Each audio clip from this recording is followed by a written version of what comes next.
김현정의 뉴스 쇼.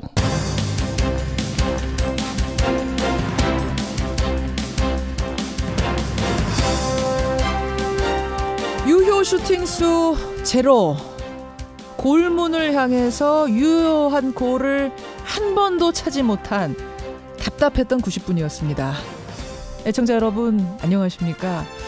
어젯밤에 있었던 월드컵 F조 첫 경기에서 우리나라는 공격도 수비도 지지부진한 채 0대1로 스웨덴에 무기력하게 패했습니다.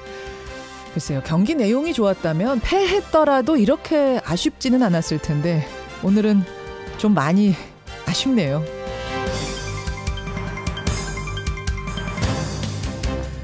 득점 없이는 결코 이길 수 없는 축구처럼 정당은요, 선거에서 선택받지 못하면 존재의 이유를 잃게 됩니다. 6.13 선거 완패로 벼랑 끝에 몰린 자유한국당, 지금 자중질환에 빠졌습니다. 어제 김성태 당대표 권한대행이 중앙당 해체하겠다 폭탄 선언을 했는데 반발하는 기류가 거셉니다. 지금 한국당 분위기 어떤 걸까요? 한국당 사선의 중진이죠. 한선교 의원을 연결해서 당 내부 상황, 또 한의원의 생각 첫 순서로 들어보죠. 오늘도 뉴스가 많습니다. 김현정의 뉴스쇼 출발합니다.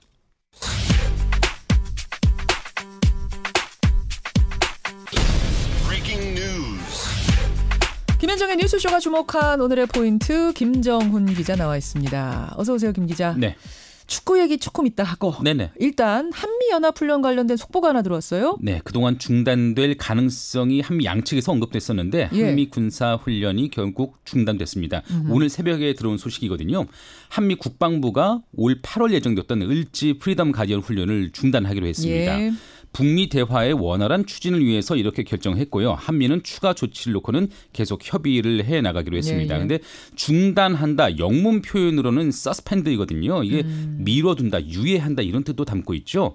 북미 협상이 결렬되면 즉시 훈련을 재개한다는 어제 트럼프 대통령이 언급이 떠오르는데 백악관은 북한이 선의로 행동하는 한 훈련을 중단할 것이다, 이렇게 부연을 했습니다. 영구적인 중단은 아니고. 네네. 그런 얘기죠. 을지 프리덤 가디언 훈련은 한반도 전면전을 가정한 한미 연합 훈련인데요. 지난해 훈련 때는 2만 명에 가까운 미군이 참여할 정도로 대규모였거든요. 예.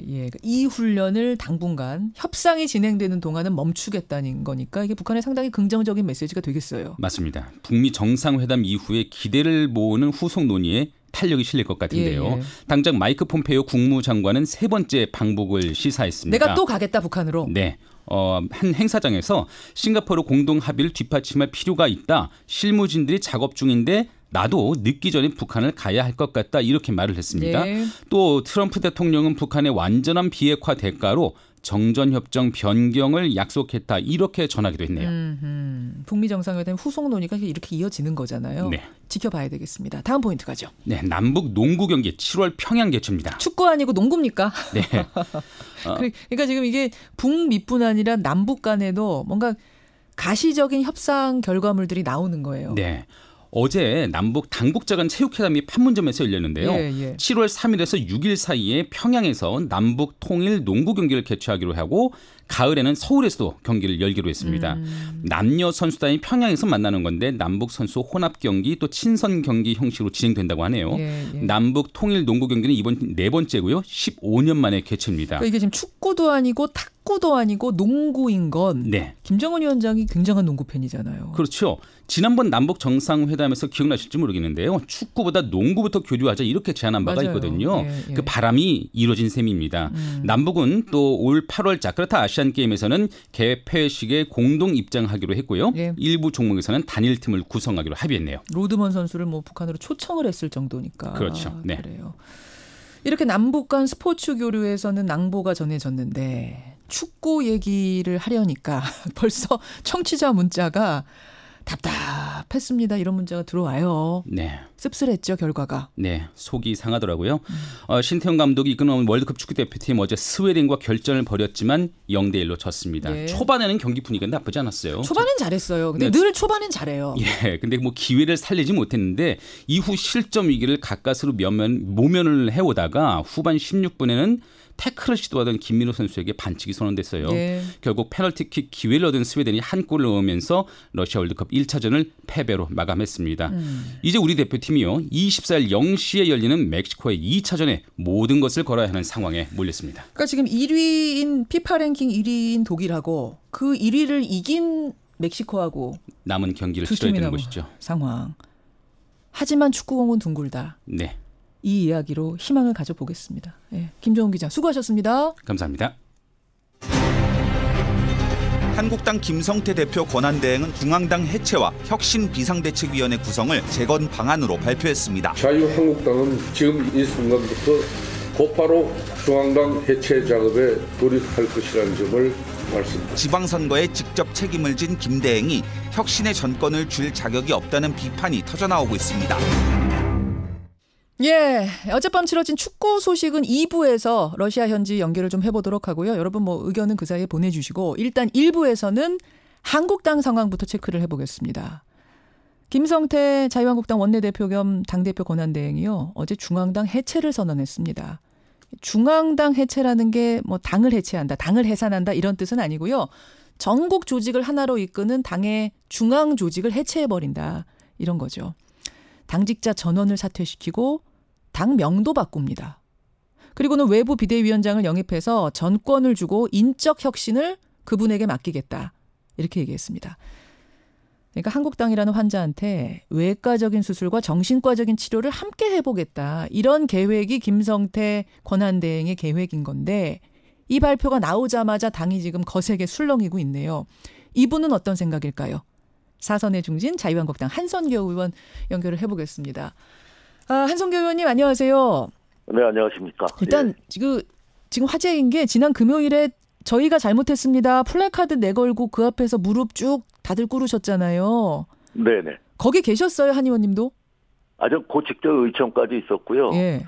글쎄 여기 당에서 하는 집단적인 어떤 행사인데 저는 좀 그것이 뭐 많이 썩 마음에 들지 않아서 저는 좀 빠졌습니다. 사진 찍을 때는. 왜 마음에 들지 않으셨어요? 늘 늘 우리가 상투적으로 이 선거라든지 정치적인 어떤 그 패배를 했을 때 늘 상투적으로 쓰는 말이 저희가 잘못했습니다. 국민 여러분이 저희에게 회초리를 드셨습니다. 예. 저희에게 아픈 배를 때려주셨습니다.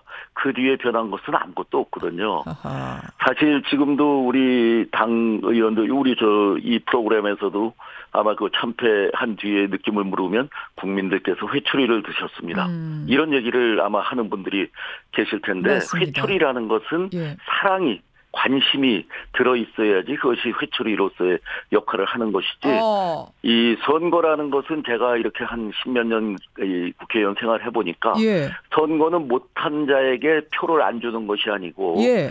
잘했다고 생각하는 정당이나 그 후보에게 표를 주는 것이 선거의 행위라고 생각해요. 그렇죠. 그래서 이 회초리를 들었다는 것은 사랑도 없고 관심도 없는데 표를 다음에 잘해 우리가 다음에 찍어줄게 이런 약속이 아니고 예. 지금까지 그런 대로 잘했다 민주당 아니면 문재인 대통령 정부가 잘해왔다 하고 한 50~60%가 준 거라고 생각합니다. 따라서 그렇게 늘 행사처럼 하는 잘못했습니다에는 예. 저는 참여를 하지 않았습니다. 하나마나 한 거다. 이렇게 보신 거예요. 가서 그래서 무릎 꿇지 않으셨다. 아니, 그 말이신데. 그 진심으로 무릎 꿇었겠죠. 예, 하지만은 예. 그 행사라는 거 자체가 저는 그렇게 썩 마음에 들지는 않았어요. 그러셨어요. 근데 거기서 그치지 않고 김성태 원내대표는 대표 권한대행이 되셨죠. 김성태 대표 네. 권한대행은 어제 당 수수반으로 중앙당 해체 선언을 했습니다. 이거 상당히 폭탄 선언이었어요. 그러니까 네. 내부의 구태는 김성태 권한대행이 앞장서서 구태청산 위원장이 돼서 청산하겠다. 그리고 네. 외부에서 영입한 비대위원장한테 인적 혁신 부분에 전권을 주고 맡기겠다. 이 구상 어떻게 생각하십니까? 좀 오버하신 거죠. 네. 오바요? 그렇죠. 이 권한 대행이라는 것은 예. 우리가 저희 당으로서는 생각하고 싶지도 않지만은 박근혜 대통령이 그 어떤 직무가 정지됐을 때 황교안 총리가 권한 대행을 하지 않았습니까? 그렇죠. 황교안 총리는 사실은 총리의 그 범위 안에서 자기의 역할을 충실히 해와서 대행 역할을 잘했다. 예전에 고건 총리도 권한 대행을 했을 때, 예. 총리로서 권한 역할을 잘했다. 자기 총리의 범위를 그렇게 넘어서지를 않았는데, 우리 김성태 대표 같은 경우는 빨리 저 국민들에게 뭔가를 보여드려야 되니까, 예. 생각해낸 것이 아닌가, 오바를 하셨다고 생각이 들고. 권한 대행에, 그러니까 할 수 있는 권한을 지금 넘어서서 오바했다고 보시는 거예요?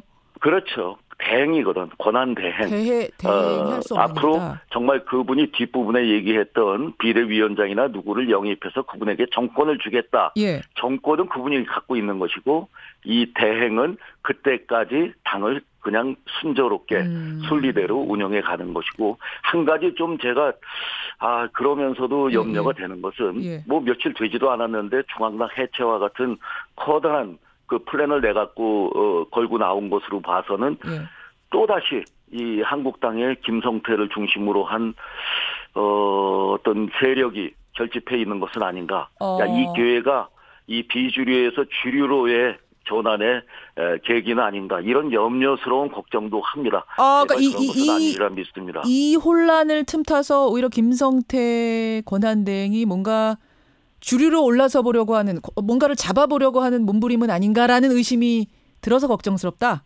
아니, 김성태란 분은 그런 분은 아니에요. 김성태란 분은 아닌데. 김성태를 애워싸거나 둘러싸 있는 분들이 혹시 자꾸 김성태 의원을 그렇게 잘못된 길로 이끌고 가는 것은 아닌가. 그게 누군지 몰라요. 제가 추측하고 있는 거니까. 누굽니까? 그 주변에 계시는 분들이 누구예요? 그냥 제가 추측으로 혹시 이런 일들이 벌어지면은 지금이 기회다. 그런 일이 있다면 회초리가 아니라 정말 지구상에서 떠나야 될 그런 정당이겠죠. 제발 그것이 아니길 바라니까 더 이상 묻지 마십시오. 아니 김성태 원내대표면은 그 주변은 그럼 이른바 뭐 친홍 이런 분들 아니에요? 굳이 나누자면? 전 모릅니다. 알겠습니다. 제가 그렇게 생각이 든다는 거니까. 아니, 친홍하고는 또 거리가 또 있어요. 홍준표 대표는 또 떠나신 분이니까. 그건 또 아니고. 알겠습니다. 여하튼 그쪽 언저리에 계신 분들이 또 이러는 거 아닌가라는 생각이 들 정도로 오바다. 제가 뭐가 짚히는 게 있는 게 아니고. 예, 알겠습니다. 걱정을 하는 거죠. 예. 그러면 중앙당 해체 같은 큰 결정을 하는데 이게 전체적으로 논의가 안 된 거예요? 안 됐죠. 우리 비대위 저번에 비상의원 총회 때 한 번뿐이 더 모였습니까? 물론 김성태 원내대표는 수석 부대표도 있고 그 밑에 또 10명 가까운 부대표들도 있으니까 여러 가지 좀 비공개나 비공식으로 상의할 그런 그룹은 있지만은 그런 정도에서 나올 수 있는 그 중앙당 해체는 아니리라 생각해서 조금 의심을 하지 않을 수 없다. 누구 머리에서 나온 겁니까 그러면? 그걸 제가 알면 이름을 말씀드리죠. 그냥 의심해 봅니다. 그래요. 그 방향은 자체도 틀렸다고 보세요? 그러니까 지금 절차만 틀렸다고 보시는 겁니까? 방향도 틀렸다고 보십니까? 정신은 옳아요. 이 가장 정치권에서 가장 비효율 고비용 구조가 바로 중앙당입니다. 미국에는 중앙당이라는 게 없잖아요. 그야말로 원내 총무가 모든 것을 당을 이끌어 가는데 대한민국은 중앙당이라는 게 있어요. 이번 선거에서 중앙당의 역할은 어떤 거였냐? 바로 우리 전체 당원들이 200몇만 명이 되는데 그분들이 다 투표를 적극적으로 참여해 주셔서 그나마 30%를 유지할 수 있었던 거죠. 바른미래당이라는 데는 그 중앙당이 있기는 있지만은 전국적인 조직이 없어요. 왜? 중앙당 생긴 지가 얼마 안 되기 때문에. 그래서 중앙당을 없앤다는 것은 전국 우리 정치계의 조직을 없앤다는 것이기 때문에 가히 혁명적인데 지금 현실에서는 현실에 맞지 않는 그런 대책이라고 생각합니다. 그러면 외부 비대위원장 영입해서 인적 혁신에 전권 주겠다. 이 부분은 방향 어떻게 보세요? 저는 그 외부 비대위원장도 그렇게 쉽게 결정할 일은 아니라고 생각합니다. 먼저 우리 탄핵 이후에 우리 비대위가 한 3차례 정도 이렇게 구성되지 않았는가 생각합니다. 마지막에 연세대학교 그분까지 오셨었죠. 마지막 임명진 위원장 다음에 하시고요.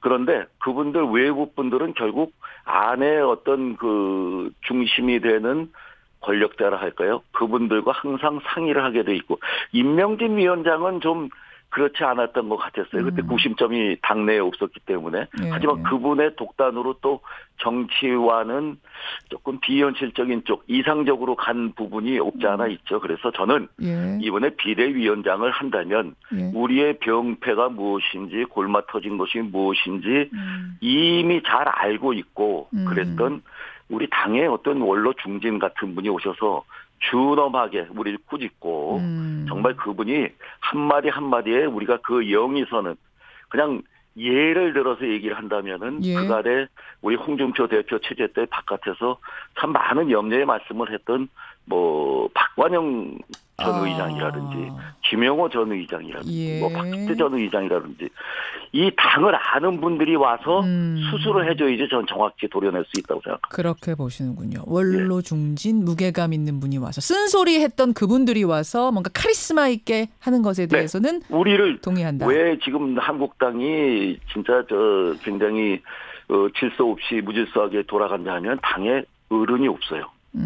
어른이 있으면은 홍 대표 그렇게 말씀하시면 국민들이 실망합니다. 예, 예. 하면 그거 무겁게 받아들이지 않습니까? 알겠습니다. 어른이 없는 이 상황에 어른이 나타나 줘야 된다. 이런 말씀. 우리를 키워주고 우리와 함께했던 그래요. 그 아까 김성태 원내대표 혼자의 생각은 아닐 거고 누군가 다른 코치를 받고 있는 거 아니냐. 주르르 올라서려는 누구가 있는 거 아니냐. 결국 김무성 의원 생각하시는 거예요? 아니에요. 그렇게 하시면 왜 그렇게 자꾸 예단을 지금 하십니까? 청취자 여러분들이 결국 김성태 의원과 가까운 분들의 어떤 그쪽 그룹의 생각 아닌가, 그쪽 그룹이 중앙당 해체 생각하는 거 아닌가, 뭐 이런 문자들을 지금 주셔서 제가 중앙당 해체, 중앙당의 저 효율성에 대한 정신은 옳다 이거예요. 예. 중앙당을 차츰 슬림화시켜 나가는 과정으로서는 그 아이디어가 옳지만 단박에 없어버리는 것은 잘못된 것이고 알겠습니다. 제가 그것을 그러한 거대한 예. 프로젝트를 내기 위해서는 김성태 원내대표 혹은 그 부대표들 그 그룹에서 나오기에는 예. 너무 큰 일이다. 큰 그래서 그림이다. 의심을 해봅니다. 누군진 모르지만 하여튼 의심은 좀 되는 너무나 오버하는 상황이다. 예, 김무성 대표를 내가 거론하는 건 절대 아닙니다. 알겠습니다. 그래요. 그러니까 이게 지금 이대로 지금 김성태 의원이 밀고 나가기에는 지금 한선교 의원만이 아니라 전체적인 분위기가 좀 지금 어렵다 쪽인 것 같네요. 해프닝이죠. 해프닝이라고 보십니까? 네네. 알겠습니다. 한성교 의원님, 사실은 이것 말고도 그럼 당의 패배 원인은 뭔가부터 시작해서 재건 방법은 뭔가 좀 여러 가지들을 여쭤야 하는데 오늘은 일단 어제 네. 워낙 큰 폭탄 선언이 나왔기 때문에 당내 분위기 또 한성교 의원의 생각은 어떠신지 여기까지 일단 듣는 것으로 하겠습니다. 고맙습니다. 의심해 봅니다. 예, 의심하시는 것으로 정리하겠습니다. 고맙습니다. 네. 예, 자유한국당의 4선 중진입니다. 한선교 의원이었습니다.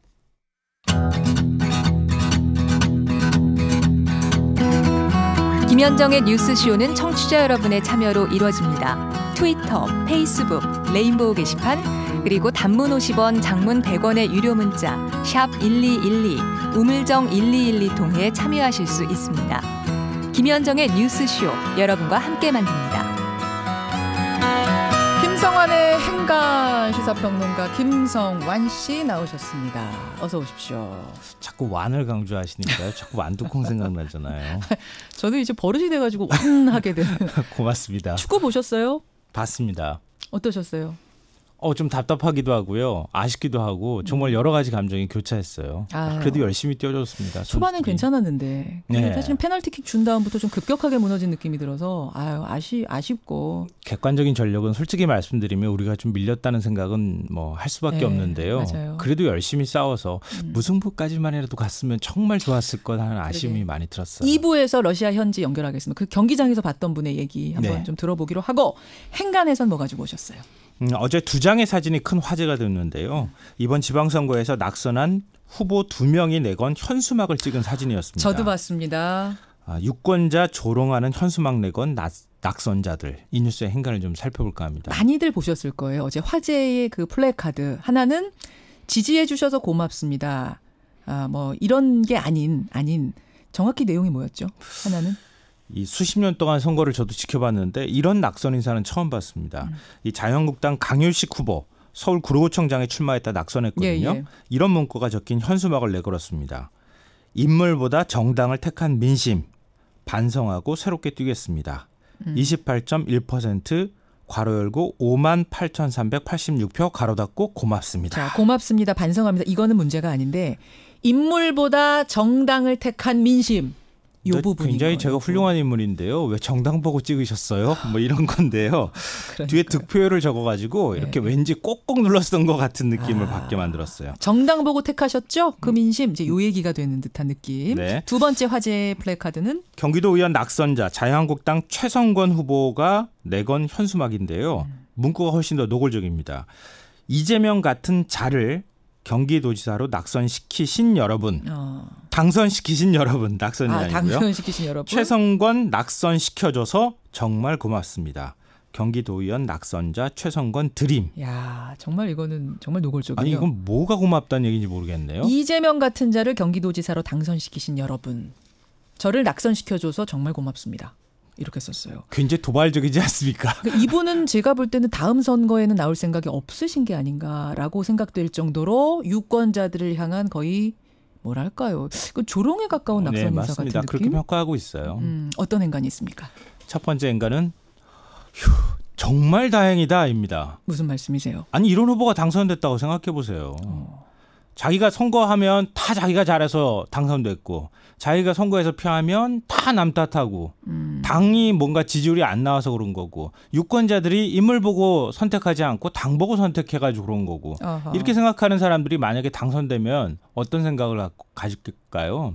유권자들은 안중에도 없을 가능성이 훨씬 높지 않겠습니까? 그러니까 어떤 사람이 당선된 것에 있어서 호불호가 갈릴 수도 있어요. 그럼 뭐 아니라고 정말 아니라고 생각하는 사람이 당선될 경우에 아쉬울 수도 있고 아니라고 생각할 수는 있지만 어쨌든 유권자들이 국민이 내린 민심인데 심판인데 그걸 겸허하게 받아들이지 않았다는 그 점, 그걸 말씀하시는 거죠. 맞습니다. 유권자는요. 후보를 선택할 권리가 있습니다. 후보자는 선택을 받는 사람이에요. 예. 왜 선택하는 유권자한테 뭐라고 합니까? 우리 대표팀 어제 스웨덴 경기에서 0대1로 아쉽게 패했잖아요. 패했죠. 우리 선수들이 누구 탓하던가요?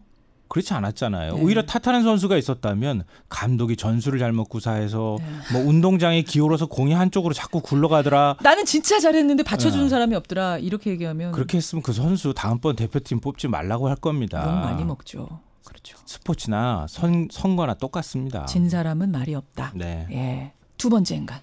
두 번째 행간은 당 혁신 움직임에 찬물을 끼얹었다입니다. 이 현수막이요? 네. 이 플래카드가? 요즘 자유한국당 분위기 어떻습니까? 쓰나미가 지나간 것 같잖아요. 우리 혁신하겠습니다. 반성하겠습니다. 그 혁신안 두고 백가쟁명식 여러 가지 얘기들 나오고 시끌시끌하긴 하지만 그래도 뭔가 변화하겠다고 하는 의지가 있는 거예요. 예. 그런데 이렇게 자유한국당 얘기가 많이 보도가 되고 있는 상황에서 이 두 장의 사진이 딱 공개되니까요. 그 밑에 댓글이 어떤 게 달렸는지 아세요? 어떻게 달렸어요? 당대표도 막말하더니 후보도 그러네. 자유한국당 그럴 줄 알았어. 근데 안 찍었어. 그래서 안 찍길 정말 다행이야. 이런 게 줄줄이 달렸어요. 그러니까 지금 자유한국당에서 뭔가 좀 해보려고 몸부림치는 혁신에 몸부림치는 치는 그런 당원들까지 그런 의원들의 사기까지 다 꺾어버렸다. 그럼요.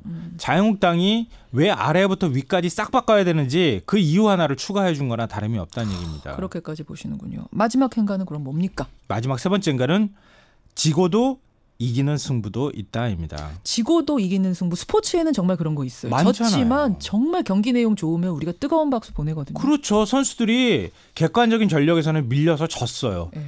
정말 투혼을 불살랐어요. 예. 그러면 아마 뜨거운 박수가 쏟아질 겁니다. 맞아요. 그 선수들이 제가 잘못해서 졌습니다라고 눈물 펑펑 쏟으면 그 선수한테 많은 국민들이 박수 보내고 다음번 그 선수 또 뽑아가지고 또 경기하라고 할 거예요. 그 과정을 같이 보기 때문에 같이 손에 땀을 쥐면서 보기 때문에 잘 싸운 건지 못 싸운 건지 알거든요.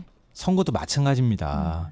최선을 정말 다해서 정말 열심히 선거운동하고 그리고 졌다. 그리고 지고 난 다음에도 제가 잘못한 것 같습니다. 선거 결과에 승복하는 모습, 겸허한 모습 보여주면요. 국민들이 훨씬 더 많은 박수 보내고 다음번 선거에 또 나오면 꼭 찍어야지 이렇게 생각한다는 거예요. 맞아요. 이건 맞아요. 이번에 선거에서 진 후보들 중에 정말 겸손한 자세 보여서 국민들한테 박수 받았던 후보들도 꽤 많이 있잖아요. 있죠. 그럼요. 어떻게 생각하십니까? 승복하는 자세를 좀 배웠으면 좋겠다. 곽태일님 이런 문자 주고 계세요. 현수막. 좀 충격적이었던. 정말 놀랐습니다. 아마 저도. 정치 교과서에가 있다면 실릴 것 같은 정말 보기 드문 현수막. 오늘 해초리를 후보가 때린 것 같다는 생각도 들었어요. 여기까지 김성환 씨 수고하셨습니다. 네, 고맙습니다.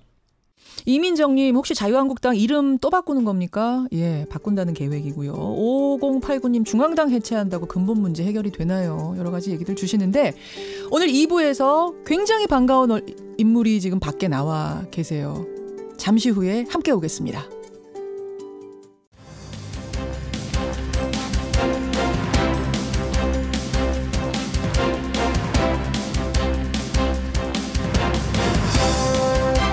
김현정의 뉴스쇼 2부 출발합니다.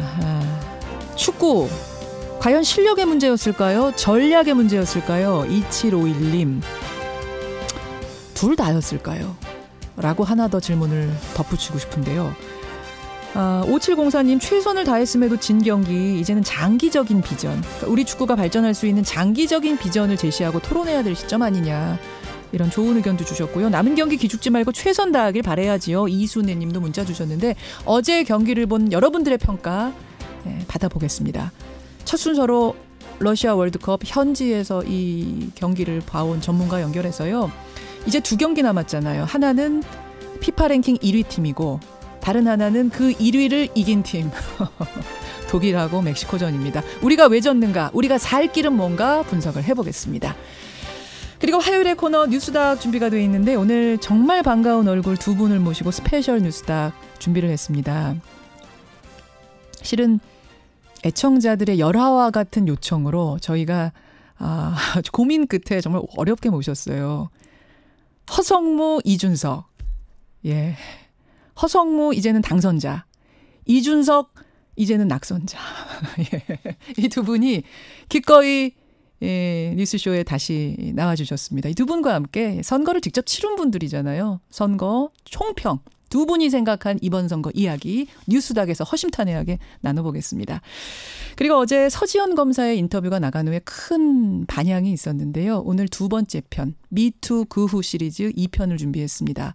정현백 여성가족부 장관이 생각하는 미투 그 후의 대책들 얘기해보죠. 50원에 담은 100원의 장문 유료 문자 샵 1212 카톡 레인보우까지 열어놓고 출발합니다.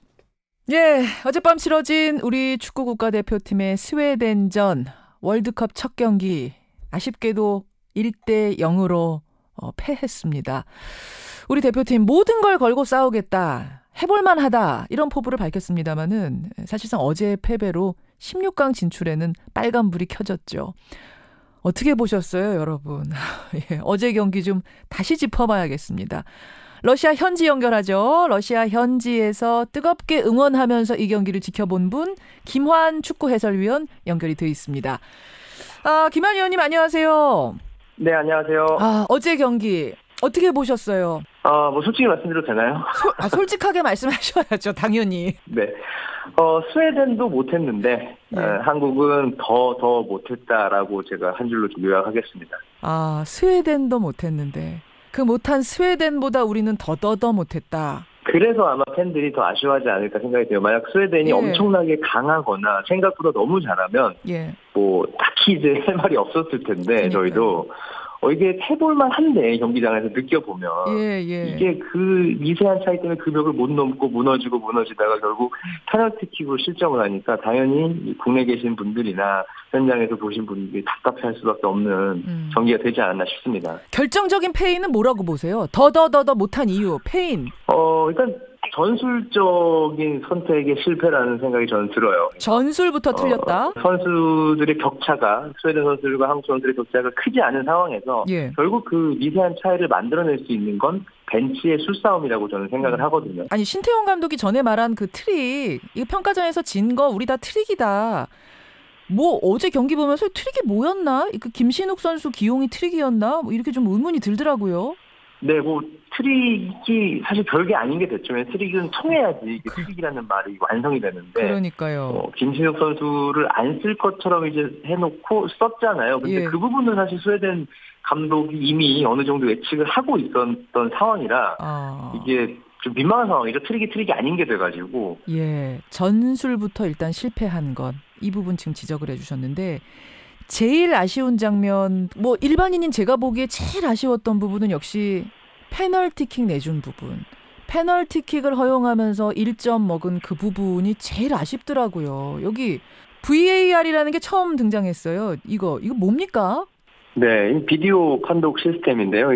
뭐 월드컵에서는 이번에 처음 시행이 됐고 사실 이게 한국과의 경기에서 VAR이 사용될지는 저도 생각하진 못했어요. 김민수 선수가 다리를 걸었을 때 주심은 그냥 이제 플레이를 하라고 선언을 해서 파울이 아닌가 보다 하고 넘어갔는데 맞아요. 다시 한번 이제 VAR 비디오를 본 다음에 주심이 페널티킥을 선언을 했고 사실 페널티킥은 경기에서 언제든지 나올 수 있는 상황이기 때문에 김민수 선수 한 명만을 탓하기엔 조금 어려울 것 같고요. 그 전 상황 또 그 전전 상황까지 다 복합적으로 대표팀이 조금 집중력을 잃지 않았나 생각이 듭니다. 그게 어떤 때 쓰는 거예요? 그러니까 상대팀에서 VAR 봐주세요, 비디오 판독해주세요 요청하면은 다 돌려보게 되는 겁니까? 어떤 상황에서 쓰는 겁니까? 예를 들어서 뭐 그냥 일반적인 파울인데 이게 뭐 파울이냐 옐로 카드냐 이 정도는 보지 않고요. 퇴장시 그리고 득점 상황 이렇게 두 가지에서 한정해서 그 비디오를 다시 한번 볼 수 있는 기회를 주어지는데 주심이 스스로 판단할 수도 있고요. 이제 VOR 그러니까 VAR 판독실 안에 있는 심판들이 무선을 통해서 한번 보는 게 좋겠다라고 추천하면 주심이 판단해서 다시 볼 수도 있습니다. 우리 팀에도 애매한 순간이 있었는데 그럼 그때는 왜 안 돌려본 거죠? 끝부분에 있었잖아요. 선수가 한번 밟힌 상황도 있었잖아요. 그 상황도 있고. 네. 그리고 뭐 박스 안에서 다리 걸렸던 상황도 있는데 그거는 이제 뭐 이 주심 판정단이 다시 볼 필요 없다라고 이제 합의를 본 상황이기 때문에 그거에 대해서는 아쉽지만 돌아볼 게는 없을 것 같습니다. 근데 김한 의원님 지금 이제 심판 판정을 놓고 우리 국민들 사이에서 얘기가 많아요. 라르손 선수가 구자철 선수 무릎 밟았을 때 무릎을 정확히 밟고 지나갔는데 이거는 거의 퇴장감 아닌가. 근데 경고조차 주지 않고 그냥 지나간 부분 이런 것들 꽤 목격됐거든요. 주심이 조금 아쉽긴 한데 그게 이제 뭐 편파라든지 그건 아니고요. 제가 볼 때는 이거는 그냥 주심의 어떤 실력이 조금 우리 경기에서 떨어지지 않았나. 대표적인 예로 이제 VAR은 어떤 상황이 나왔을 때 그 뒤에 상황이 쭉 이어지면 공이 나간 다음에 볼 수 있는데 김민수 선수 PK 상황을 보면 주심이 공이 안 나갔는데 갑자기 VAR을 선언하고 보러 가거든요. 맞아요. 그러니까 이런 것들이 주심이 미숙하다는 증거이기도 하죠. 그렇죠. 우리 공격이 막 진행 중인데 그 흐름을 끊고. 네. VAR에 대한 어떤 이해도도 조금 떨어지지 않나 생각이 될 정도지만 사실 뭐 우리나라가 그거를 이제 이겨낼 정도로 또 실력이 또 이 경기에서는 안 됐기 때문에. 그러니까요. 뭐 판정 얘기는 뭐 이 정도까지만 해도 될 것 같습니다. 사실은 이제 심판이 아무리 그랬다 하더라도 우리가 크게 할 말이 없는 게 유효 슈팅 빵개. 유효 슈팅이 하나도 안 나왔습니다. 이게 우리나라 월드컵 역사상 처음 있는 일이라면서요. 이게 좀 극단적으로 설명하자면 스웨덴 골키퍼가 없었어도 상관없는 골문을 향해서 한 번도 공을 못 찼다는 얘기잖아요. 네, 맞습니다. 경기 끝나고 한번 되돌아보시면 아니 왜 이렇게 슈팅이 기억이 안 나지? 근데 아니나 다를까 기록에 딱 유효 슈팅이 없더라고요. 그래서 저도 사실 충격을 받았고 그래도 월드컵 무대에서 이렇게 유효 슈팅 빵개 이거는 되게 굴욕적인 기록이 아닌가 생각이 듭니다. 굴욕적이죠. 왜 이렇게 된 거죠? 우리도 손흥민 선수, 기성용 선수 잘하는 선수들 있는데 세계 무대에서 뛰는 선수들 있는데 어떻게 유효 슈팅 0개, 빵개가 나올 수 있는 거죠? 경기 보신 분들은 알겠지만 스웨덴 선수의 어떤 그 체격만 봐도 압도를 당할 수밖에 없고 스웨덴 수비력은 조금 감안해야 되지만 그래도 슈팅 빵개는 심했죠. 우리가 월드컵에 나가는 아시아의 뭐 강국이라고 불리는 팀인데 일각에서는 슈틸리케 경질이 너무 늦었던 건 아니냐. 그러니까 신태용 감독의 시간이 너무 부족했던 건 아니냐 준비하기에. 이런 지적들도 나오는데 좀 이제 크게 보는 거죠. 어떻게 보세요? 저는 일부분 동의합니다. 왜냐하면 슈틸리케 감독 분명히 경질할 타이밍이 있었는데 계속 유임 믿고 간다 이런 발표를 하면서 시간을 많이 끌었는데 결국 대표팀은 변하지 않았단 말이에요. 그러니까요. 그래서 정말 뒤늦게 신태용 감독이 왔는데 온 뒤에는 뭐 부랴부랴 준비했는데 부상자까지 계속 속출하면서 어려운 상황이 나왔으니까 뭐 이 부분은 어느 정도 조금 염두를 해두고 신태용 감독에 대한 비판의 목소리를 내는 것도 한 가지 좋은 방법인 것 같습니다. 결과적으로는 여러 가지가 복합되면서 이런저런 불운이 다 겹친 거예요. 이 가장 해볼 만한 경기에서 이렇게 허무하게 또는 무기력하게 져버리니까 뭐 여기 분위기는 말할 것도 없고 사실 한국 분위기도 완전히 가라앉았다고 제가 들었거든요. 맞아요. 예.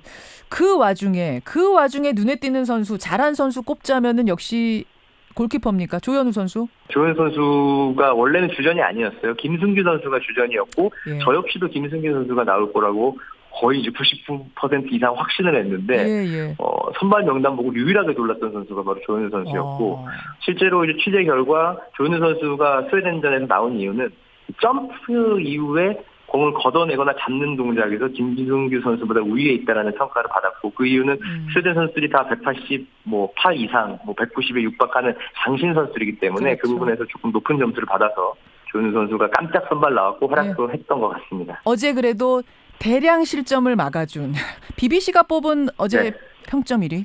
네, 맞습니다. 그래서 뭐 BBC면 그래도 신뢰도가 높은 매체고 제가 끝나고 이제 저녁 식사를 하러 갔는데 뒤쪽에 이제 러시아 사람들이 앉아 있더라고요. 그래서 한국 골키퍼를 언급을 하면서 스파이더맨 같았다 하면서 자꾸 이제 저한테 스파이더맨 흉내를 내더라고요. 그 정도로 외국인들 눈에도 한국 골키퍼가 누군지 모르지만 활약이 좋았다라고 보였던 것 같습니다. 자, 조현우라는 보물을 발견한 거, 요건 하나 위안이고 희망이고 이런 상태에서 끝이 아니잖아요. 우리 멕시코전도 남고 독일도 남았잖아요. 네. 어떻게 준비해야 됩니까, 김한 의원님? 사실 이 질문 너무나 어려운데요. 왜냐하면 우리가 스웨덴을 그래도 비기거나 이긴 다음에 생각을 해보자라는 게 대표팀의 뭐 컨셉이었고 신태용 감독이 항상 인터뷰 내용이었는데 이 계획이 완벽하게 지금 무너져 버려서 사실 눈앞이 좀 캄캄합니다. 저도 캄캄하고 대표팀 역시도 답답한 상황인데 질문을 하면서도 이 질문을 해도 되나 싶을 정도의 상황이긴 해요. 지금 이 질문이 맞는 건가 싶을 정도로. 네, 어쨌든 월드컵은 계속 돼야 되니까요. 멕시코전 치러야 되는데 제가 이 한국 경기 전날 모스크바에서 멕시코랑 독일전을 현장에서 보고 왔는데 멕시코 관중들이 정말 모스크바 그리고 러시아 현지로 많이 왔거든요. 그래서 그날 경기도 아마 9대1 정도로 응원전에서 밀릴 걸 각오하고 거의 멕시코 홈이라고 생각하고 경기를 해야 되고 그래서 너무나 우리에게 안 좋은 소식들이 많은 게 사실입니다. 그러니까요. 이 멕시코가 게다가 1등 독일을 이긴 거 아닙니까? 그러니까 지금 우리한테 남아있는 게 1위 팀하고의 경기, 1위 팀을 이긴 팀하고의 경기 이렇게 2개 남은 거예요. 네. 이게 남은 2경기가 정말 캄캄합니다. 지금 남아있는 시나리오가 뭡니까? 우리가 16강 진출하려면 어떤 시나리오가 가능합니까? 최소 1승 1무는 해야 저희가 16강을 경우의 수, 그러니까 뭐 골득실이나 이런 걸 따져서 갈 수 있고, 사실 저희가 언제 편하게 16강 갔습니까? 항상 경우의 수라는 친구를 달고 다니기 때문에 이번에도 경우의 수는 어김없이 등장할 것 같지만 멕시코전에서 져버리면 사실 경우의 수도 필요 없을 수가 있거든요. 거기서 최소한 무승부는 나와줘야 그 다음을 얘기할 수 있는. 맞습니다. 사실은 오늘 기분 좋게 인터뷰할 걸 상상하고 있었는데 기분은 좀 그래요. 솔직히 좀 처져 있는 상황이긴 합니다만 아직 끝나지 않았습니다. 축구공은 둥굽니다, 여러분. 우리 힘내고 끝까지 멕시코전, 독일전 2변을 기대하면서 응원해보죠. 김한 의원님도 현지에서 더 열심히 응원 부탁드릴게요. 네, 알겠습니다. 고맙습니다. 감사합니다. 러시아 현지에서 어제 경기를 본 분입니다. 축구 해설위원 김한 의원이었습니다.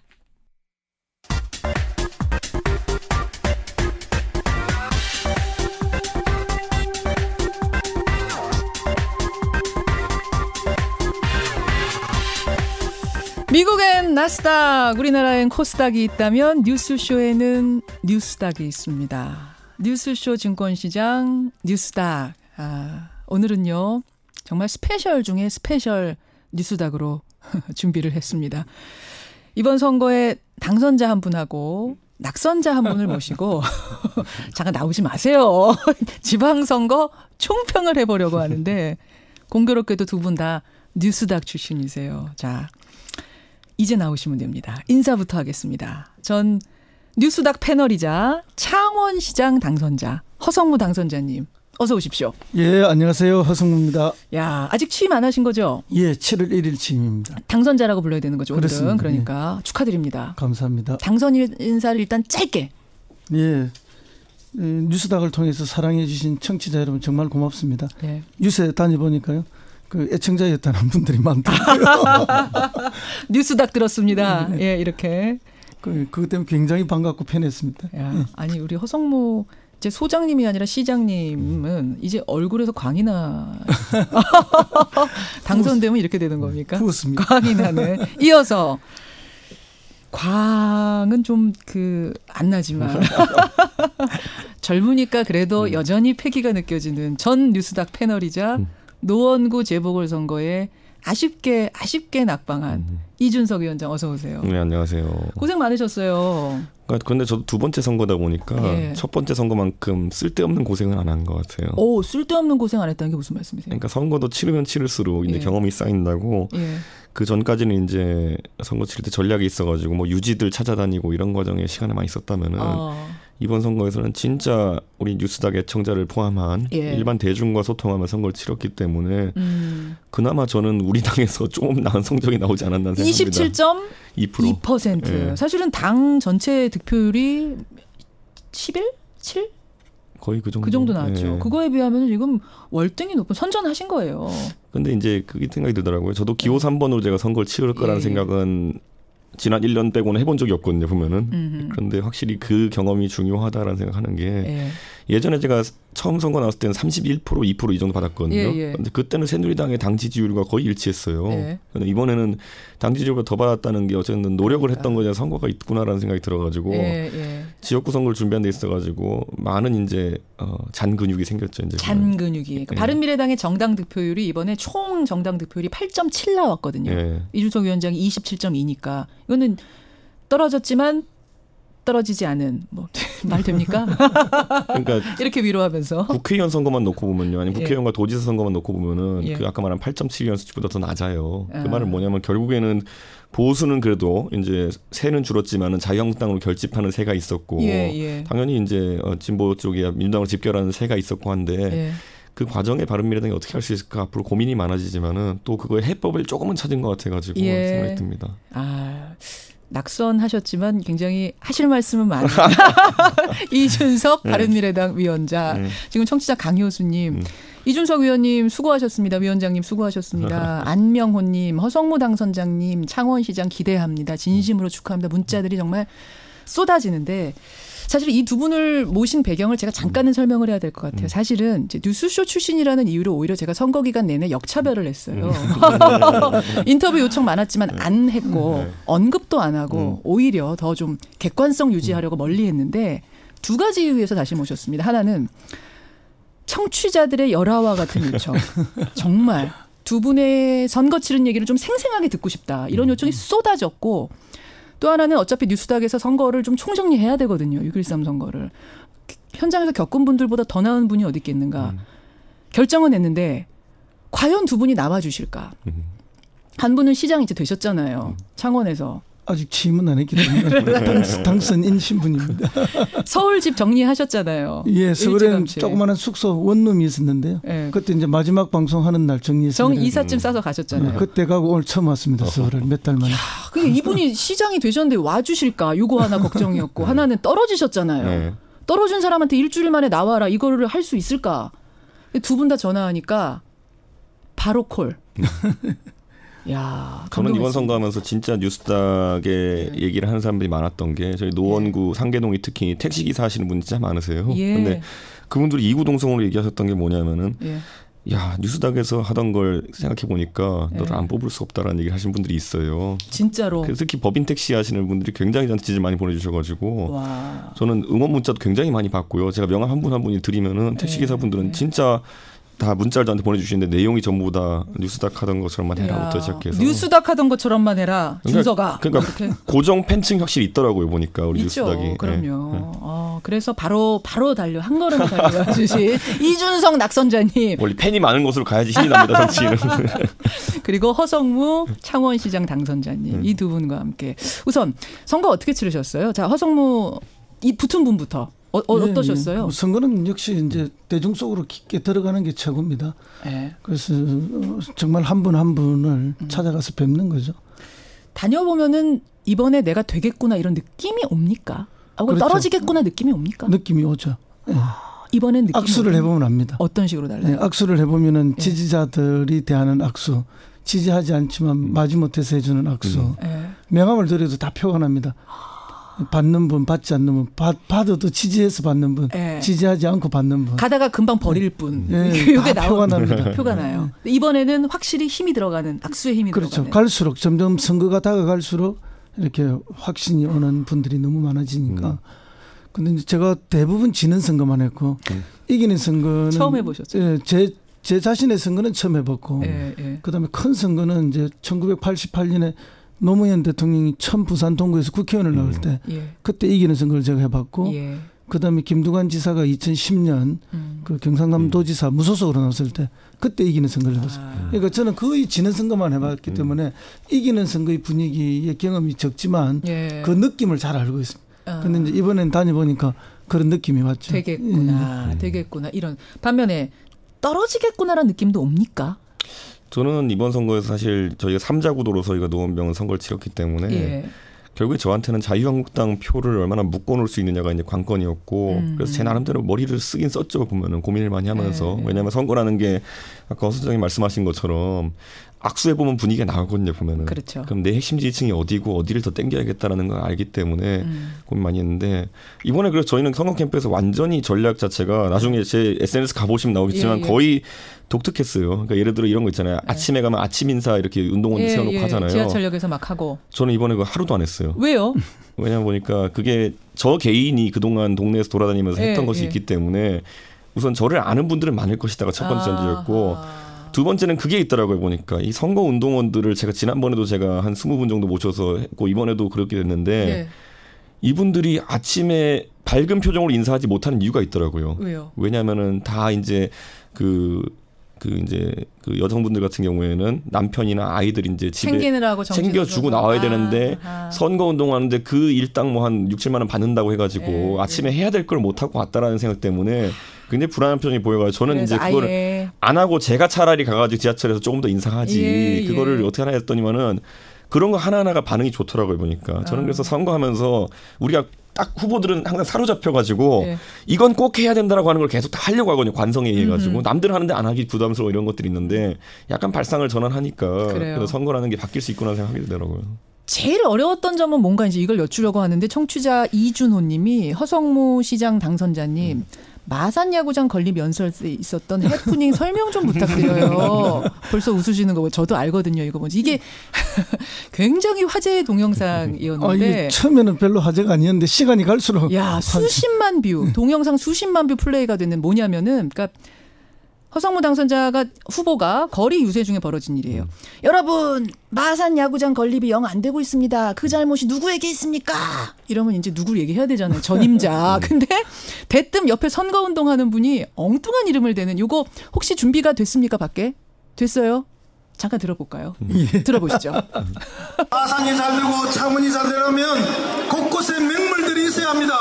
야구장도 멋진 전국적 야구장이 있어야 되고 놀이터도 멋지게 있어야 되고 근데 이 야구장 하나 만드는데 이렇게 오랜 세월이 걸리고 아직도 철골 공사 중에 있다면 그 잘못이 누구겠습니까?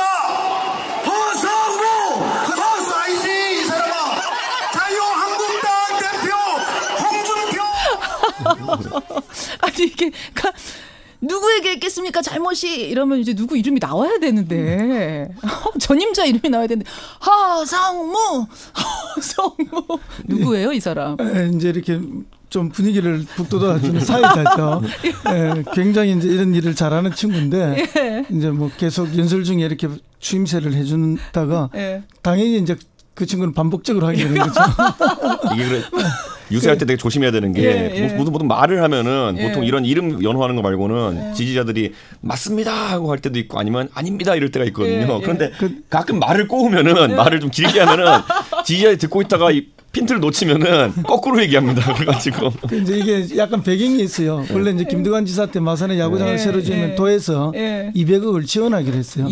그런데 이제 홍준표 대표가 도지사를 하면서 그걸 지원을 안 해줬어요. 그렇죠. 그러다 보니까 이게 이제 자꾸 늦어졌고. 그래서 그 돈 지원을 안 해줘서 이 야구장이 늦어졌다. 그 누구냐? 허성 그 마이크 잡으신 분이 허성무를 외치니까 옆에 있던 여자분들도 같이 허성무 아니지 이 사람아. 제가 이 사람아를 딱 두 번 썼는데 대중들 앞에서 한 번은 저 지난 추석 때 우리 이준석 군하고 방송하면서 이준석 씨 그 대법관 임명 관련돼서 뭐 이야기할 때 아니지 이 사람 이번 뉴스에 이 사람 한번 했는데 이 사람만 표현을 하니까 이 저건 뭐 10만 회 이상씩 엄청난 화제의 동영상 잠깐 그러니까 이게 이번 선거에서 거리 유세라는 게 어렵죠. 이게 갈수록 어려워지죠. 어렵죠. 오프라인 유세가 어때요, 시장님? 그렇죠. 그게 이제 그 힘든 쪽은 어려워지는데 저희는 갈수록 좋아졌습니다. 오히려 사람 모여들어요? 모여들고 지나가는 청중들도 어렵고 마지막 유세를 이제 마산에서 한번 장소 한번 했는데 마산 창동에서 할 때는 뭐 어마어마하게 모여가지고 그래서 이 당원들 선거운동원들 말고 일반 시민이 가다가 멈춰요. 일반 시민들이 이게 분위기군요. 합류를 한 거죠. 자, 그러면 도대체 여기는 지금 이렇게 계속 모이는데 사람이 민주당 심지어 이제 압승 싹쓸이를 했는데 왜 이번에 야당은 안 됐는가? 요 얘기를 좀 우리가 다시 뉴스닥 본연의 자세로 돌아와서 이준석 위원장님 패인 분석 좀 해보셨어요? 저는 많이 분석했죠. 그리고 이제 봤을 때 바른미래당의 실패와 자유한국당의 실패는 약간 다릅니다. 근데 바른미래당의 실패라는 것은 뭐 다들 하는 얘기일 수도 있겠지만은 결국에는 선거 기간 내내 이합집산에 대한 그 좀 원심력이 좀 발동했다. 그래서 그 주도권 싸움이 굉장히 강했고 그게 공천 갈등으로 나타나고 또 중간에 이념 분쟁 같은 것도 나타나고 이렇게 했던 거거든요. 근데 저는 이거는 극복이 거의 어렵다라는 생각을 좀 하게 돼요. 바른미래당의 이념 갈등이라는 거. 극복이 어렵다는 얘기는 그럼 결국은 갈라서야 된다는 말씀입니까? 갈라서든지 아니면 한쪽이 압도를 하든지 둘 중에 하나고요.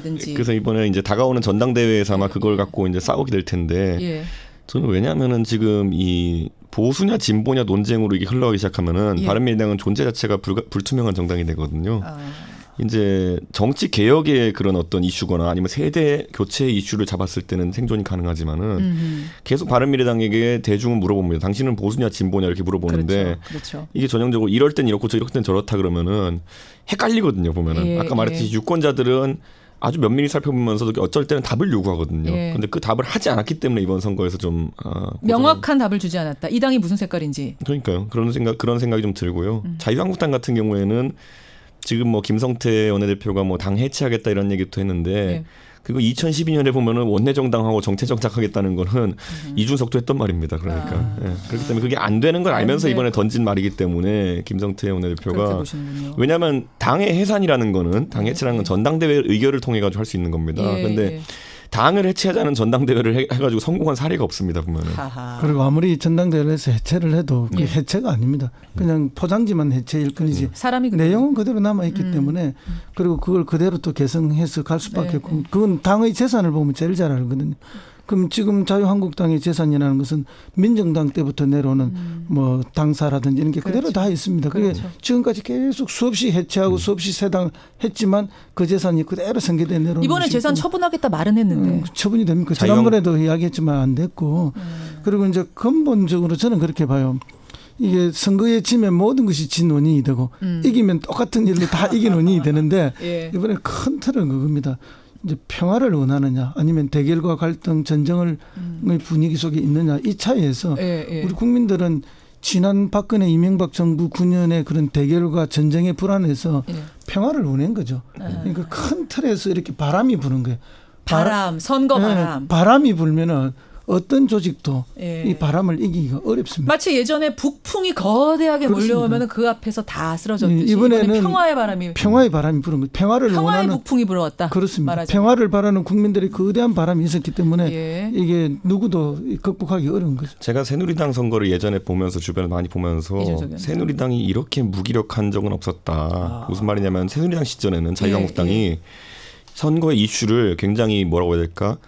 좀 방어적으로 분석을 했어요. 무슨 말이냐면은 최악의 수를 가정하고 모든 선거를 치렀거든요. 보면은. 근데 이번 선거는 보면은 홍준표 대표 체제에서는 모든 게 희망 고문이에요. 보면은. 희망 고문. 그러니까 6월 12일 날 트럼프가 갑자기 판을 엎을 거다. 이런 것 해가지고 뭐 여론조사는 우리가 지고 있지만은 나 실제 샤이 보수가 많을 것이다 이런 이길 거. 거다. 이게 감이 떨어진 거예요. 제가 개인적으로 이제 보면은 예전에 지난 지방선거 때 지휘했던 분들, 예를 들어 윤상현 의원 같은 분들 이런 분들이 뭐 윤상현 의원은 개인에 대한 평가는 다를 수 있겠지만은 굉장히 치밀해요. 선거 준비할 때 보면은. 이래서 여기다가 뭘 더 투입해야 되고 그 사령관 역할을 했거든요. 그런데 이번에 자유한국당 쪽 선거 분위기를 들어보면요.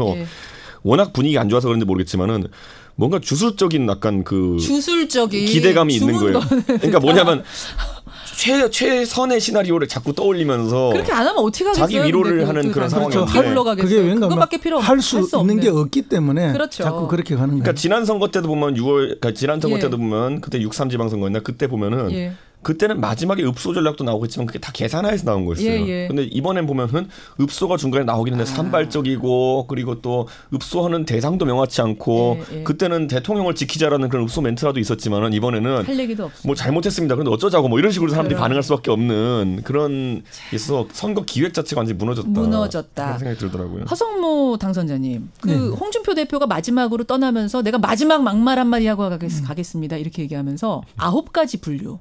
당 안에서 청산해야 될 9가지 분류의 인간 군상을 정리했거든요. 이건 어떻게 보셨어요? 뭐 저는 뭐 막말이 아니라고 봅니다.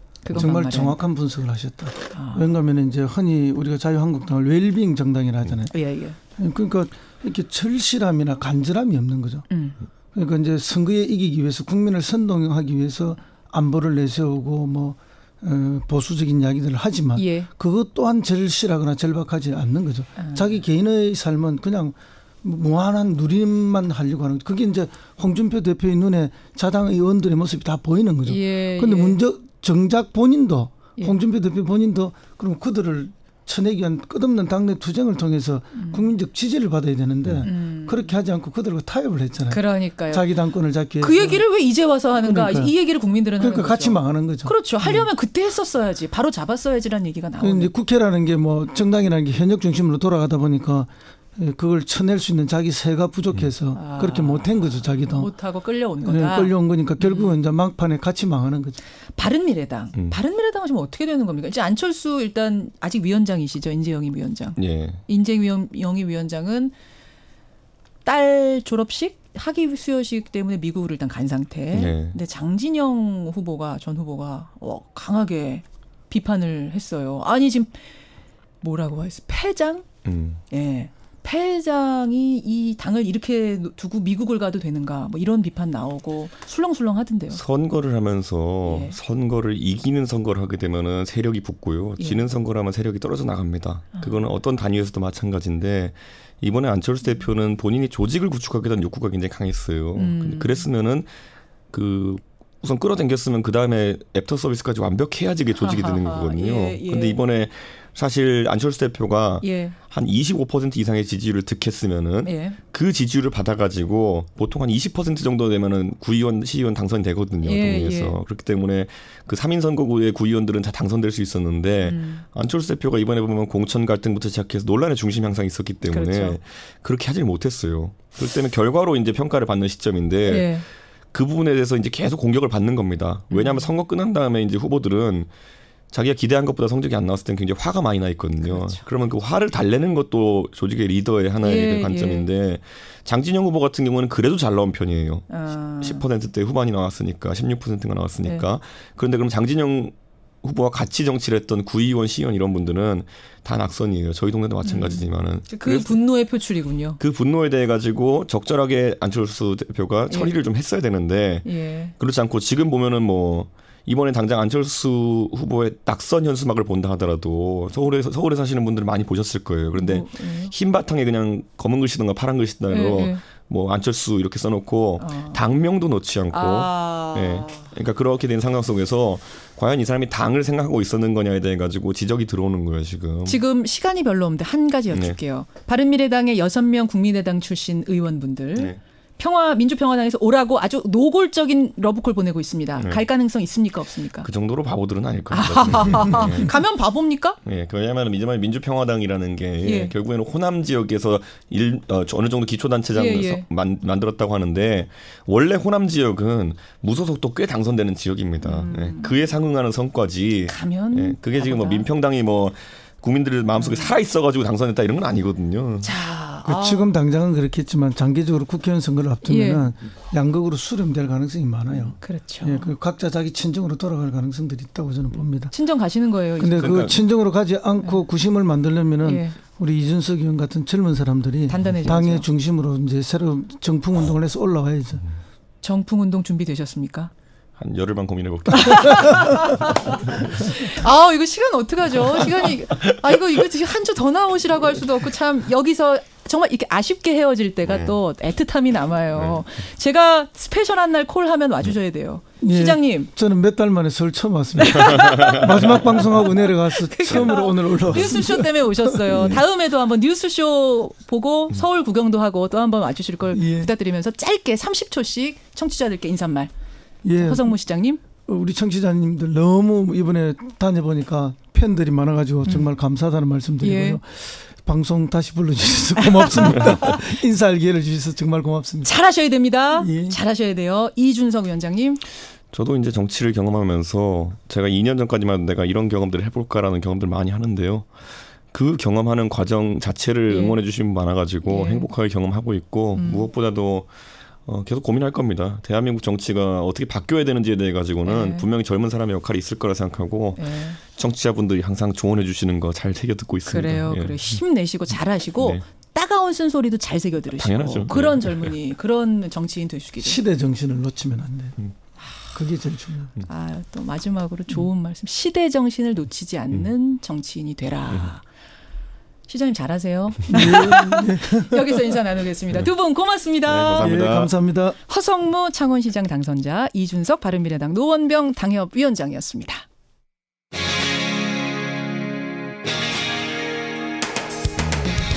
여러분께서는 지금 CBS 라디오 김현정의 뉴스쇼를 함께하고 계십니다. 미투 운동, 남혐 여혐 논란, 몰카 같은 여성 대상 범죄. 일단 올해 큰 반향을 일으켰던 여성 관련 이슈들이죠. 그 촉발점이 된 게 5개월 전의 미투 운동입니다. 미투 5개월. 우리 사회를 돌아보는 기획 우리가 함께하고 있는데요. 어제는 서지연 검사의 미투 그 후를 돌아보는 인터뷰 보내드렸고요. 오늘은 정현백 여성가족부 장관을 좀 만나보려고 합니다. 최근의 여성 관련 이슈들 어떻게 바라보고 있는지, 장관이 생각하는 대책은 뭔지 오늘 좀 짚어보도록 하죠. 정현백 여성가족부 장관입니다. 장관님 안녕하세요. 네, 안녕하세요. 요즘 여성 관련 이슈들이 뭐 하루가 다르게 쏟아지고 있어서 여가부 장관님도 정신이 없으실 것 같아요. 그렇습니다. 그중에서도 우리가 돌아봐야 될 거 하나하나 좀 보죠. 우선 서지연 검사 성희롱 폭로부터 시작이 된 이른바 미투 운동. 이제 봄을 지나서 여름까지 왔습니다. 돌아보면 미투 운동이 남긴 것 어떻게 평가가 되세요? 저는 우선 미투 운동을 통해서 굉장한 역사적 진전을 봤다고 저는 생각을 하고 있습니다. 예를 들면 여성들 한번 모임이 있어서 제가 물어봤어요. 미투 운동 후에 그래도 변화가 있느냐, 그래도 긍정적인 발전이 있느냐 하고 물어봤더니 많은 여성들이, 대다수 여성들이 손을 들었어요. 바뀌었다? 네. 나아지고 있다. 무엇이 바뀌었다라고 구체적으로 얘기하던가요? 국민들 일반의 그 미투 운동에 대한 이해도도 높아졌고 여성 피해자들이 발언을 하기 시작했고 그러면서 여러 제도적인 장치도 상당히 마련을 하고 있어서 여성들이 과거보다 많이 나아졌다. 우리가 이제는 혼자가 아니다 하는 생각을 하는 거, 저는 그건 굉장히 중요한 일인 것 같은데요. 사회적인 인식이 이게 여성들이 이게 싫어할 수 있는 일이구나라는 걸 깨우치기만 했다고 해도 그것만으로도 이건 큰 성과인데 이번에 그것을 이뤄낸 것 같다 이런 말씀이세요. 근데 사실은 굉장히 뜨겁게 시작했는데 끝이 좀 흐지부지된 측면이 있어요. 미투 운동이. 성희롱, 성폭력 관련한 문제가 단숨에 해소되는 거는 쉽지 않죠. 그렇지만 저희가 특별신고센터를 통해서 신고를 계속 받고 있고요. 특별신고센터를 운영하고 계세요? 네네. 여성가족부가 특별신고센터를 만들어서 운영하고 있고요. 문화체육관광부, 교육부, 고용노동부도 따로 신고센터가 있어서 신고를 받고 상담과 지원 그리고 2차 피해를 방지하는 작업까지를 지금 진행하고 있습니다. 근데 사실은 이번 미투 국면에서 여성가족부가 보이지 않는다. 여가부가 어떤 역할을 했는가 이런 비판들도 많이 나왔는데요. 네. 성희롱 성폭력 있었을 때 그 신고를 할 경우에 사실은 민간 부분에서 발생하는 성희롱 성폭력은 고용노동부가 담당하고 있고요. 문화체육예술계는 또 문화체육부에서 담당하고 있고 조사는 국가인권위에서 이루어지고 있고요. 그래서 부처 간 협력이 중요하다 하는 견해가 높아져서 10개 부처가 같이 성희롱 성폭력 근절 범국민협의회를 구성했고요. 점검 추진단이 생겼습니다. 그러면 직장에서 벌어진 성희롱, 성추행, 그러니까 성폭력 문제라면 노동부가 담당하고 여성부가 거의 끼어들 수 없었고 여성부는 공공부문만 담당했습니다. 연예인들, 배우들이 성폭력 당한 문제에 대해서는 또 문화부가 나서서 뭔가를 해야 되는 거예요. 여성부는 또 뒤처져 있어야 됐고 이런 것들이 이제 통합이 됐다 이 말씀이세요. 네, 대략 1,200건 이상의 신고가 들어와서요. 그 신고에 대한 상담도 하고 있고요. 치료 과정이라든가 법률 서비스 그런 것들을 지속적으로 하고 있지만 가장 중요한 거는 신고한 피해자가 2차 피해를 당하지 않도록 하는 피해자를 지원하는 이런 사업들을 원스톱 서비스로 진행하는 걸 지금 하고 있습니다. 그래요. 또 하나는 미투 국면에서 사실은 지금 후유증처럼 앓고 있는 것이 뭐냐면 여성과 남성, 성의 갈등이 벌어지고 있어요. 이른바 여혐, 남혐, 워마드 논란 이런 것들, 뭐 메갈 논란 이런 것들 많이 들어보셨을 거예요, 여러분 용어를. 그러니까 남자들이 이제는 우리가 피해자다. 여성이 나 성희롱 당했어, 나 성추행 당했어라고 얘기하는 순간 남자들은 다 무조건 가해자가 돼야 하는 것이냐? 그 중에는 뭐 무고하게 신고를 당하는 남성들도 있고 뭐 이런 얘기들이 나오기 시작하면서 여성이 남성을 증오하고 남성이 여성을 증오하는 이런 문화들이 지금 서서히 자리 잡아가고 있습니다. 이거 어떻게 보세요, 장관님? 저는 이거를 그냥 단순한 문화적 원인이라기보다는 사회적 위기와 관련이 있다고 생각을 해요. 사회적 위기요? 위기. 네, 예를 들면 불황이나 실업 등 개인이 겪는 이런 여러 가지 위기 상황이 있잖아요. 그래서 그 위기를 약자에게 그 원인을 돌리는 데서 기인하는 것이 아닌가 생각하고 그 대표적인 것이 저는 여성 혐오라고 생각을 합니다. 이런저런 분야에서 여성들이 많이 진출하면서 오랫동안 누려왔던 것들을 빼앗긴 그러니까 자신들의 권위와 혜택이 위헌받는다는 위기감이 사실은 심각한 여성 혐오 현상으로 나타나기도 합니다. 여성들이 빠른 속도로 성평등 의식이 높아진 데 비해서 사회 저변의 문화는 굉장히 격차가 있는 것 같아요. 저는 이 과정에서 저는 남성들의 참여가 절대 필요하다고 생각을 합니다. 바로 그 부분인데요. 그런데 아마 이걸 들으면 많은 남성들이 또 상당히 비판적으로 말할 수 있을 것 같아요. 그러면 우리가 지금 이야기하는 게 우리가 지금 뭐 불황 속에서 열등감 때문에 이렇다는 얘기냐? 여자들에게 밀려서 그런 불안감에서 이런 얘기를 한다는 것이냐? 우린 그런 게 아니다. 우리가 피해를 보고 있다. 역차별당하고 있다. 이런 얘기들 하거든요. 이거 어떻게 풀어야 됩니까? 일단 남성과 여성이 서로에게 말 걸기를 해야 된다고 생각해요. 소통. 터놓고 얘기하기. 여성과 남성이 서로에게 말 걸기 같은 이런 행사도 하면은요. 작년에 이 행사에는 400명 이상의 젊은 남성, 여성이 왔어요. 그래서 서로 얘기하면서 혐오에 대한 오해가 어디에서 오는가 하는 걸 짚어보는 게 중요한데 예를 들면 뭐 요즘 검사 새로 임용하면 뭐 여성이 60%다 막 이렇게 넘고 막 이러잖아요. 맞습니다. 그러니까 여성이 굉장히 진출해 있다고 생각을 하시는데요. 지난 거의 한 10년, 20년 사이에 여성의 사회적 진출은 늘었어요. 근데 대부분의 여성은 저임금, 비정규직 몰려 있습니다, 사실은. 그리고 여전히 성인 여성의 절반은 경력 단절을 겪고 있습니다. 그래서 그런 부분에서 이런 우리가 갖고 있는 사회적 위기는 남성과 여성이 같이 풀어가야 되는, 서로 협력하면서 같이 풀어가야 되기 때문에 서로에게 말 걸기가 저는 굉장히 중요하다고 생각을 하고 있습니다. 서로 대화를 통해서 이 부분은 풀어야 한다. 알겠습니다. 여성가족부 정현백 장관 지금 여러분 만나고 계십니다. 다시 이야기를 미투 운동으로 좀 돌려볼게요. 아까 이제 지금 성희롱, 성추행, 성폭행에 시달린 사람들은 그 신고센터로 가서 상담을 받으면 된다고 하셨는데 이런 2차 피해자들에 대해서는 좀 어떤 구제가 필요할까요? 어떤 방법이 있을까요? 2차 피해에서 굉장히 중요한 건 기관장의 책임입니다. 기관장. 그 2차 피해를 겪게 되어서 직장을 그만둔다거나 직장에서 왕따를 당하거나 하는 거는 그 직장의 기관장의 책임이라고 생각을 해서 요번에 발표된 그 대책에서는 기관장의 책임을 엄중하게 묻고 경우에 따라서는 징역형에까지 이르는 책임을 묻는 법 개정 준비하고 있고요. 공공기관이면 모르겠습니다만 그 무거운 뭐 처벌이라는 것이 민간 학교라든지 어떤 민간 기업에 대해서는 법안을 바꾸지 않고는 어려운 거 아닌가요? 거의 130여 개 이상의 법안들이 미투 운동 관련해서 지금 나와서 그거를 좀 조정해서 하고 있고요. 그렇더라도 공공부문뿐 아니라 학교 혹은 기업에서도 이거에 대한 책임을 묻는 것은 저희들이 좀 더 적극적으로 진행을 하면은 효과가 있을 것이라고 생각을 하고 있습니다. 또 피해자들이 겪는 고통의 하나가 무고죄 혹은 명예훼손죄로 가해자에 의해서 고소를 당하는 것입니다.